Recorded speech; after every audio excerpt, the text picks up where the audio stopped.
توانائی کی بچت کے لیے وفاقی حکومت کے بڑے اقدامات، صوبوں کا بازار رات 8:30 بجے بند کرنے پر اتفاق ہو گیا۔ وزیر اعظم کی زیر صدارت قومی اقتصادی کونسل کا اجلاس۔ پنجاب، سندھ اور بلوچستان کے وزرائے اعلیٰ نے تاجر برادری سے مشاورت کے لیے 2 دن کی مہلت مانگ لی۔ وزیر توانائی خرم دستگیر کہتے ہیں ہفتے کو بازار بند کرنے کی تجویز ہے۔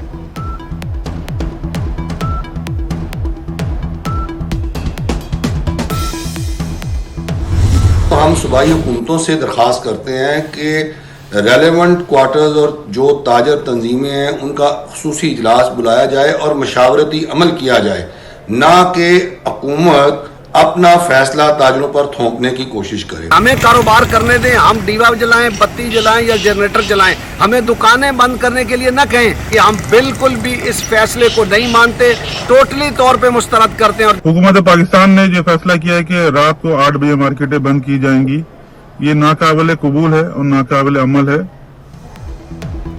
تاجر تنظیموں کی اکثریت نے بازار رات 8 بجے بند کرنے کا فیصلہ مسترد کر دیا۔ نئی میر کہتے ہیں حکومت فیصلے نہ تھوپے، تاجروں سے مشاورت کرے۔ اجمل بلوچ نے کہا کہ حکمران ایئر کنڈیشنز بند کریں گے تو غریب کا پنکھا چلے گا۔ کراچی الیکٹرانکس ڈیلرز ایسوسی ایشن کے صدر محمد رضوان نے فیصلہ ناقابل قبول قرار دے دیا۔ لوڈ شیڈنگ 3.5 گھنٹے پر نہ آ سکی، شارٹ فال میں صرف 1000 میگا واٹ کمی، 5307 میگا واٹ ہو گیا۔ سب سے بڑے شہر کا سب سے برا حال، کراچی میں لوڈ شیڈنگ کا دورانیہ 15 گھنٹے تک جا پہنچا۔ اندرون سندھ بھی گھنٹوں بجلی جھلک نہیں دکھلاتی۔ خیبر پختونخوا اور بلوچستان میں بھی صورتحال بہتر نہ ہو سکی۔ لاہور میں 5 گھنٹے سے زائد لوڈ شیڈنگ جاری، بار بار ٹرپنگ سے شہری پریشان۔ پنجاب کے شہروں میں فلور ملز کی ہڑتال، لاہور، فیصل آباد، چنیوٹ، گجرانوالہ، خانیوال اور لیا کی فلور ملز بند رہیں۔ اوپن مارکیٹ میں آٹے کی شدید قلت، کریانہ سٹور پر آٹے کا سٹاک ختم ہو گیا۔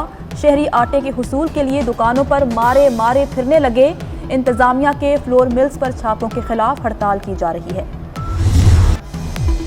عمران خان 26ویں سال بھی پی ٹی آئی کے چیئرمین منتخب ہو گئے۔ اس موقع پر انہوں نے کہا کہ جمہوریت میں میرٹ ہوتا ہے، بادشاہت نہیں۔ ہمارے ملک میں جمہوریت کے نام پر بادشاہت رہی۔ 60 سال تک عامروں اور 2 خاندانوں نے ملک پر حکمرانی کی۔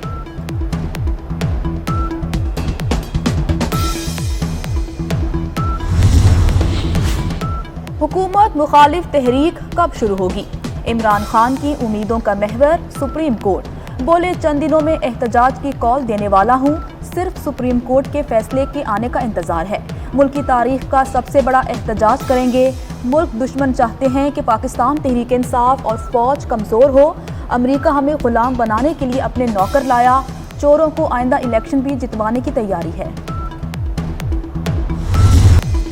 سینٹ قائمہ کمیٹی برائے سائنس اور ٹیکنالوجی میں ارکان میں شدید تلخ کلامی۔ قائم مقام چیئرمین کمیٹی عفنان اللہ اور پی ٹی آئی سینیٹرز میں تلخ جملوں کا تبادلہ۔ شبلی فراز اور عفنان اللہ کا ایک دوسرے پر پیسے دے کر سینیٹر بننے کا الزام۔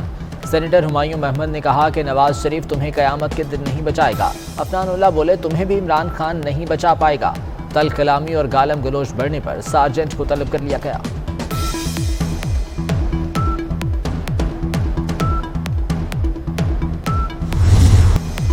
شوہر کے ساتھ رہنا ہے یا والدین کے گھر جانا ہے؟ سندھ ہائی کورٹ نے پسند کی شادی کرنے والی دعا زہرا کو اپنی مرضی سے فیصلہ کرنے کی اجازت دے دی۔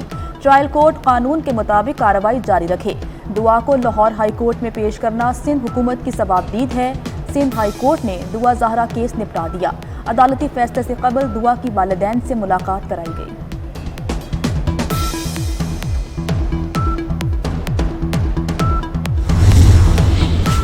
دعا زہرا نے ملاقات کے دوران ماں باپ کو دیکھا، نہ خالہ کو، ایک لفظ بھی نہ بولا۔ تمام وقت کرسی پر سر جھکائے بیٹھی رہی۔ ماں نے بیٹی کو گلے لگایا، ہمارے ساتھ چلو، ہم تمہاری عزت سے شادی کریں گے۔ والدین کی دعا زہرا کو پیشکش۔ دعا زہرا پر والدین کی التجاؤں اور آنسوؤں کا کوئی اثر نہیں ہوا۔ ملاقات کی اندرونی کہانی سامنے آ گئی۔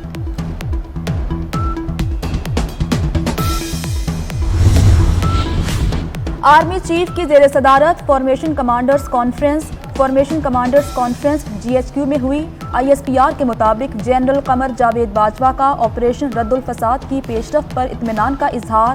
انہوں نے اب تک کی کامیابیوں کو سراہا۔ برطانوی ہائی کمیشن اسلام آباد میں ملکہ برطانیہ کی تاج پوشی کے 75 سال مکمل ہونے کی تقریب، وزیر اعظم شہباز شریف کی شرکت، برطانوی ہائی کمشنر کے ہمراہ کیک بھی کاٹا۔ کہتے ہیں برطانیہ کے ساتھ تعلقات مزید مضبوط بنانے کے لیے پرعزم ہیں۔ پاک برطانیہ تعلقات کے استحکام میں برطانوی ہائی کمشنر کا کردار لائق تحسین ہے۔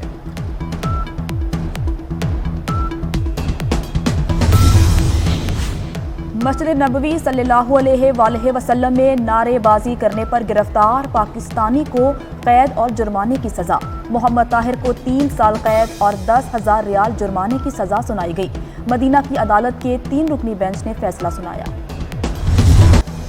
انٹر بینک میں ڈالر 1 روپے 31 پیسے سستا، 202 روپے 83 پیسے سے کم ہو کر 201 روپے 52 پیسے کا ہو گیا۔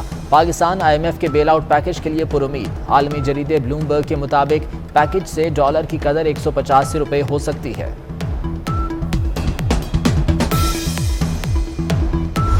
وفاقی بجٹ سے پہلے سرکاری ملازمین ان ایکشن، تاریخ میں پہلی بار وزارت خزانہ کے اندر دھرنا دے دیا۔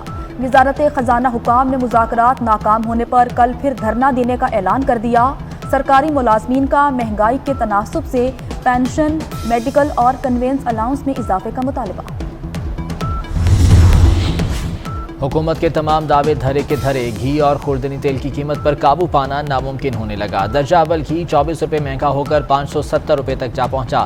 درجہ دوم گھی کی ہول سیل قیمت میں 8 روپے کا اضافہ، پرچون ریٹ 14 روپے بڑھ کر 550 روپے ہو گیا۔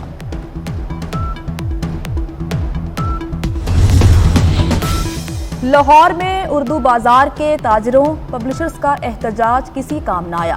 کاغذ کی قیمت میں اضافہ ہو چکا ہے۔ 10 روپے اضافے سے کاغذ 235 روپے فی کلو ہو گیا۔ طلبہ کی کاپیاں اور کتابیں مزید مہنگی، 30 روپے والی کاپی 45، 50 والی کاپی 60 سے 65 روپے کی ہو گئی۔ عالمی بینک نے پاکستان کے لیے 25 کروڑ 80 لاکھ ڈالرز کی منظوری دے دی۔ فنڈز بنیادی ہیلتھ کیئر اور انسانی وسائل مضبوط بنانے پر خرچ ہوں گے۔ فنڈز کے ذریعے صحت کی سہولیات تک بہتر رسائی کے لیے اصلاحات کی جائیں گی۔